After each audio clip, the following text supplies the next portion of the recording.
Alrighty, friends, welcome back to another reaction video. We're going to be doing another Sabaton song today. As you see, my background's a little different than usual.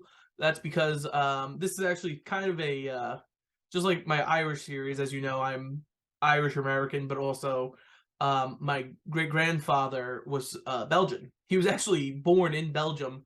Well, he was born in England because my great-great-grandparents had fled because of the invasion in 1914. So my great-grandfather was born in London, but he was Belgian. His name was, I probably shouldn't say his name. But he was born and he returned to Belgium, but then he left in 1939 because the Germans came back. But today we're going to be discussing something very important to Belgian heritage and also the country of Belgium, and also a fun song, actually one of my favorite songs from Sabaton, and that is the song Race to the Sea. So what this song really talks about is, first, of course, the German invasion of Belgium. Now, Germany invaded Belgium with the hopes of attacking from the north and coming into France, which they would do again in World War II, both sort of successfully. But what the Race to the Sea mainly talk about is the Battle of Yser. Now, the point was, and why it's the Race to the Sea, is the Germans' objective was to cut everyone off. Just move in, come around, cut everyone down, and come down in Paris. But what ended up happening was because of them attacking Belgium, that ended up bringing England into the war, because England promised to secure Belgium's sovereignty. So this is a little song I very much enjoy it. The tone's great, everything's great about it, but a lot of history goes into it. So we're going to be watching the music video for it. Again, I'm not going to use the Sabaton music video because as much as I love the band, and I have no ill will because I do love them, and I can't wait till they come towards me where I live so I can go see them live. But sometimes their music videos don't exactly make sense. I will be at some point doing their Unkillable Soldier music video, which features fellow YouTube historian Indy Nidell, which is a great, that whole story alone is great, just about that. But also, that music video will show you how sometimes their music videos are kind of exaggerated. But today we're going to be discussing Race to the Sea.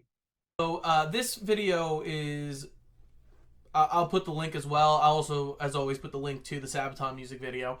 But so this video is, this song, Race to the Sea, as I said before, is about mainly the Battle of Yser. So what this is all comes from is the Schlieffen Plan. So the Germans' plan to win the war was they would strike hard into France, beat them, and then before the Russian army, the Imperial Russian Army, could mobilize, they would move all their troops from the west to the east and march on Russia and defeat them. A few miscalculations. One, the German government reaches out to the Belgian government and asks, can we move our troops through your country? The Belgian government says, no, we're neutral, we don't want any involvement in this war. Which, again, the King of Belgium, Albert, was actually cousins to the Kaiser. So, like we always say about World War I, it was just a giant family feud. But the Kaiser and the German High Command say, well, we're bigger than Belgium, we can beat them quickly, we're just going to invade. This, like I said before, this is what caused England, who, again, George V, was cousins to the King of Belgium and the Kaiser. And he was cousins to the Empress, the Tsarina of Russia, as well as, through his mother, cousins to the Tsar. So you have this recipe of all these things happening. The only people that aren't related are France, because France is a republic. But the whole plan is, the Schlieffen Plan is to beat the French. So in order to beat them, the Germans need to take Belgium and then move quickly through France. But, as we're going to see, the Belgians put up a valiant fight. So this is Race to the Sea.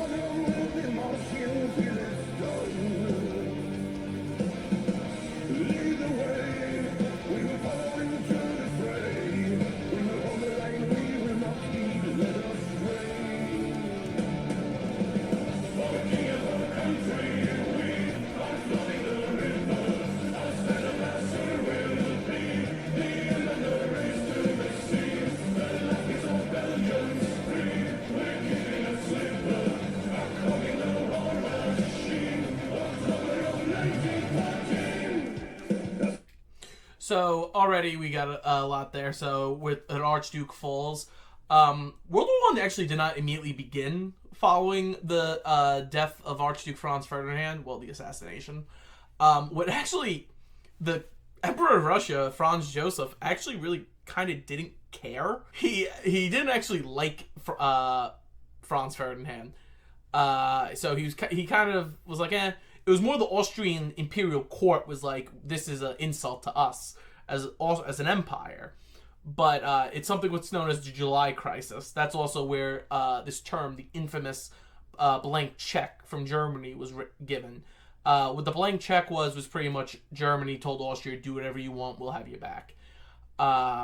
Which is pretty much then what started the war, because then you have Austria declare war in Serbia, Russia declare war in Austria, and then Germany declare war on Russia, France declare war in Germany, and so on and so on.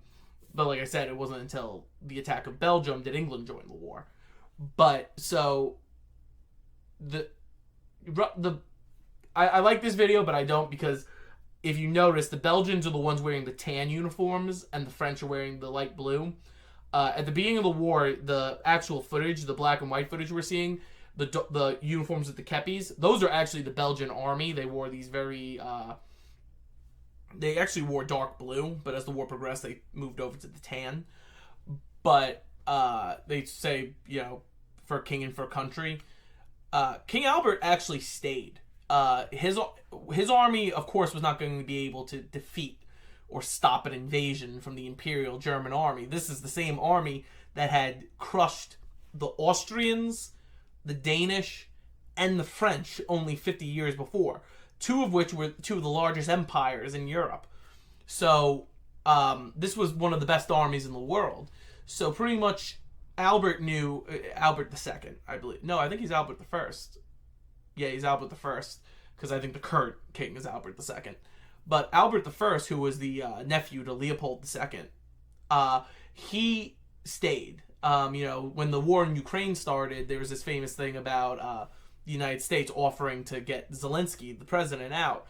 And Zelensky said, I don't need a ride, I need ammunition. That was pretty much the same thing. Albert said, I'm not leaving, I'm staying here and fighting. He was offered to come be a king in exile in England, but he was like, no, this is my country, these are my people, I'm gonna stay and fight. And that actually is what really pushed the Belgian resistance to the Germans, was the fact that their king was literally in the trenches fighting side by side with them. For a king and for a country, we're blowing the river. The Yser River, what happened was the Germans were pushing them back, and there's different ideas of what happened. The one I like to think is, because the king wasn't, yes, the king was a commander, but he really wasn't in overall command. But I like to think the king was like, it'd be a shame if those German trenches got flooded, because the dike systems in Antwerp get blown, perhaps, or who knows. And what happened was Belgian soldiers, no one knows why or how it happened, but Belgian soldiers went and blew the dike systems, which flooded Flanders, and also that's what made the Germans pretty much get halted at Yser. Let's keep going.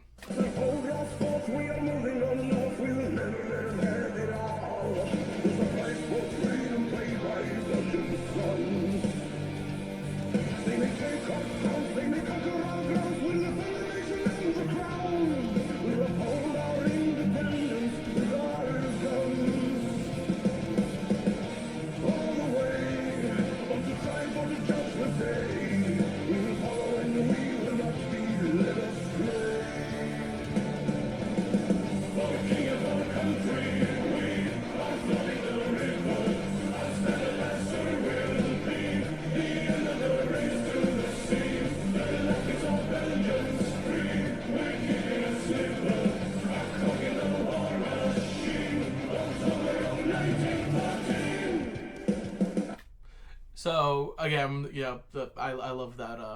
I love the chorus, flooding the river and everything. But what ended up happening was the Belgians only pretty much controlled a tiny corner of northern Belgium, because that's what they got pushed into.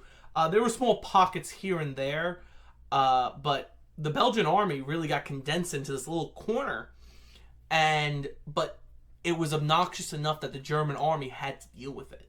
They couldn't just go by. They had to be able to take them out because, you have to think, if the German army conducts all of its resources into France, now you have this giant, it's not giant, but you have this military force that's behind your lines that they can keep disturbing your supply line. So it became very important to the Germans to take out the Belgian army, but they were not going to give up. They were going to hold their ground. They were not going to stop fighting. And that ended up being where the Western Front line started, was that Belgian position. Then the British would fall into it, followed by the French all the way down the front. And even the Belgian and French were intermingled, because there came a point that the armies were just mixed. You would have a Belgian brigade here with a French regiment with a British division, so on, so on, so on. Because they were the Allied forces that were fighting together, so it didn't really matter.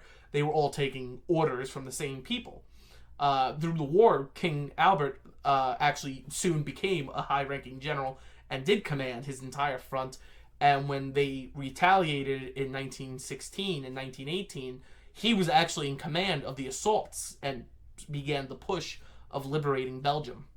So, yeah, let's keep going.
So, I just wanted to double check. I looked it up real quick. So, actually, what this is being shown in this these clips, because the Race to the Sea, they would not have been wearing these uniforms. They would have been in those dark blue uniforms with the kepis I was telling you about. This is actually the 100-Day Offensive. This was the offensive that Albert was in charge of, the assault that started clearing the Germans out. So that's what we're actually watching here, which, people are always wondering why... it's funny because, people always talk about how they're making remakes, but for some reason they're never making movies about these events that are honestly amazing. You got to think about this, like a country like Belgium, their king was assigned to lead this breakthrough on this front, which the 100 Days directly resulted in the end of World War I, because it was right after the German offensive, which had some success, but the 100-Day Offensive is pretty much... that was the nail in the coffin on the German Empire. That's when Hindenburg finally gave the orders to the civilian government to be like, go negotiate. We're not lasting much longer. But I don't know if you all can notice, my Belgian pride is coming out a lot.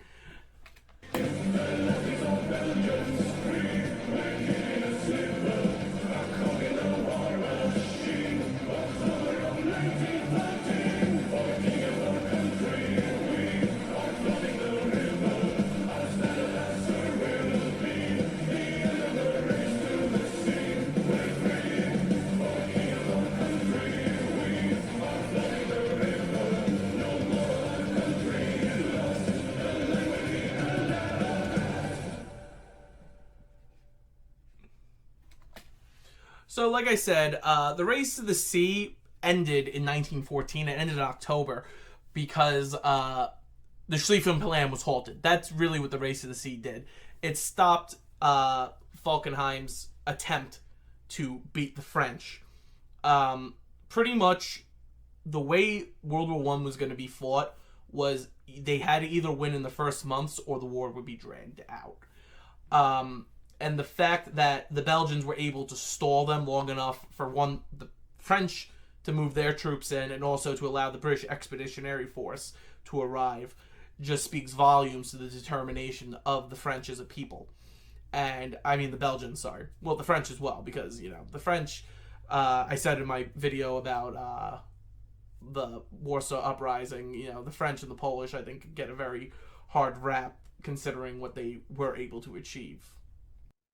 But so, in closing, this is a very important moment in the whole story of World War One, because if not for the race to the sea, for the Belgians holding off long enough to allow the French and British to pull in, the Germans very well could have pushed into northern France and gotten to Paris. And had they gotten to Paris, there would have been no Western Front, and they would have been able to move their troops over and take on the Russians. Now, we can see the historical ramifications of it, something like that. You know, if they were able to end the war on the Western Front in 1914 and take on Russia, first of all, the Russian Revolution may have never happened, or maybe it would have happened sooner.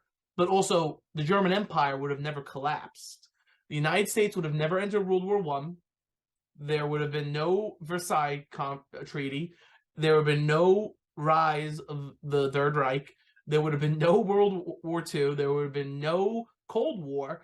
The United States probably would not be a global superpower, as well as Russia probably would not have become a global superpower, because the reality was, even when the Russian Revolution happened, the Soviet Union kind of became subservient to the German Empire because they beat them in the field.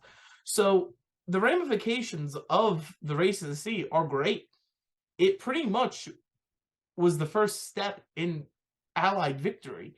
And, you know, as a person with a Belgian great-grandfather, this is a part of history I am very proud of, being descended from those who stayed and fought until the end. And that's a very important thing for us to remember. And like I said, they should make a movie about this, like a good movie, not like a movie from the 70s and 80s. But thank you so much for joining today. Again, I think I'm going to do a few more reaction videos like these. I do enjoy them. They're a lot of fun. If you're new to the channel, I please ask you to subscribe to see our new content that is constantly coming out. If you're a returning member, please like, share, and comment. I am aware I accidentally said Russian Emperor during the video. I really meant Austrian Emperor Franz Joseph. For those of you know, Franz Joseph was the Emperor of Austro-Hungary, and Tsar Nicholas was the Emperor of Russia. Kaiser Wilhelm, Germany, George V, England, Albert, France. Belgium. Jesus, I keep doing that too. But thank you so much for joining us. I hope you enjoyed. I hope you learned something, and we'll see you in the next one. Have a good one.